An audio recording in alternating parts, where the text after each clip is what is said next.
This school is highly unusual. To attend classes here, students have to be in a relationship, and their partner has to be of the same sex. Yet the ones who issued all these orders were none other than the school's ethics committee. They made boys pair up with boys, and girls pair up with girls. The reason the school strictly restricts heterosexual relationships is to control the birth of people with supernatural powers, because no one knows when someone powerful enough to destroy the world might appear. But under all these rules, there are still people trying to break them, and that person is our heroine, Saki. In truth, Saki had always secretly liked Shun. Shun understood that too, ever since that day when Shun was chatting with Satoru outside, and Saki found out. Shun broke up with Satoru the very next day, because Shun also had feelings for Saki, but Satoru immediately found someone new. He deliberately showed off his new relationship right in front of Shun, provoking him, and Shun, who already had nowhere to release his stress, became even more overwhelmed. At that moment, Kaburaji, the strongest man on earth, came to the school. He hoped to choose an exceptional child to train. Everyone showed what they were truly capable of, hoping to be chosen by Kaburaji, but Kaburaji had already come with a target in mind. It was Shun, the one praised as a genius. Shun's ability was to manipulate life itself. In other words, he could take an egg that normally needed 21 days to hatch, and, using the force of gravity, make it hatch within 2 hours. Everyone saw Shun as Kaburaji's successor, but when Kaburaji approached him, he actually took several steps back. Then he quickly left the classroom without saying a word.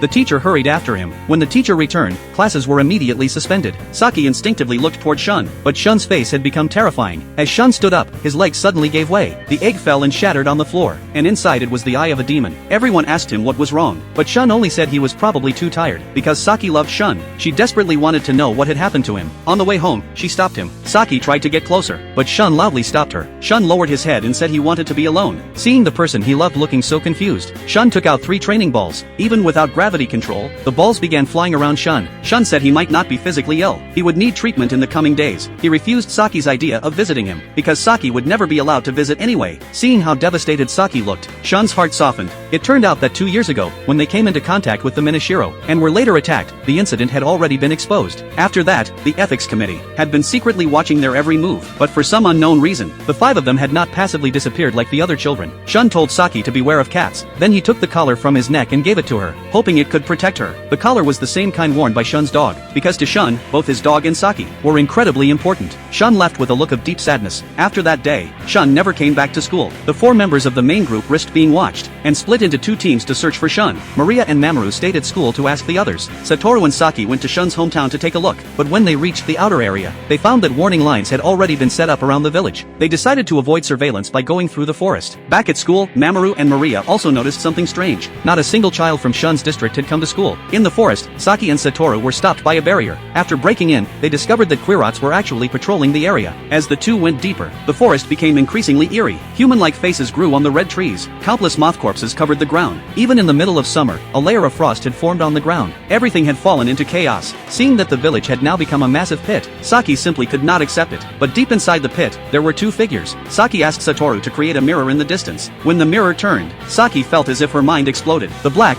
withered tree in front of her was actually a roof beam from Shun's family mansion. Because Saki had often come here to play as a child, she recognized it at a glance. On the way back, Saki was completely hollowed out. Why had the village turned into that? Where had the boy she loved gone? That night, Saki tried to get something out of her parents. Her father merely brushed her off. He said something had happened in the village, and the people had all disappeared. Saki still wanted to ask more, but tears were already welling in her eyes. Her mother said she did not want to lose her. That night, Saki had a nightmare. In the dream, she had a dead older sister. But why did she have no memory of her at all? Suddenly, a terrifying figure appeared by the window. Saki was frightened out of her wits. Luckily, the person who appeared was Maria. She held Saki and burst into tears. It turned out that just moments ago, she and Mamoru had nearly died.